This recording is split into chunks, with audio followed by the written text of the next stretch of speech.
هامون پایین بودم تو خلیج فارس بودم یه چیزی گفتم جدی بعضی ها میگن ما میخوایم اسم اینجا رو عوض بکنیم، اینا نمیدونم یادشون رفته خرمشهر رو.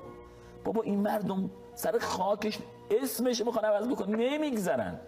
و اینو اگر برگردن یک بار دیگه این قصه ها رو مرور بکنن، مشاهده نادر مهدوی هامون، اینا همه بچه‌هایی که من فکر میکنم هنوز که هنوزه از خرمشهر و از مقاومت خرمشهر درس گرفتن و نمیدارم اون قصه. ولی چرا؟ همین که شما میفرمایید واقعا در حق شهر خرمشهر کم لطفی شده. متاسفانه نکته اینه که ما هر سال میرسیم به سوم خرداد، خب از خرمشهر میگیم، از رشادت‌های فرماندهان میگیم، از مقاومت و ایثار مردم میگیم و همه سعی بر این داریم که اتحاد و همدلی و هر آنچه که بین ایرانی‌ها هست رو تقویت بکنیم.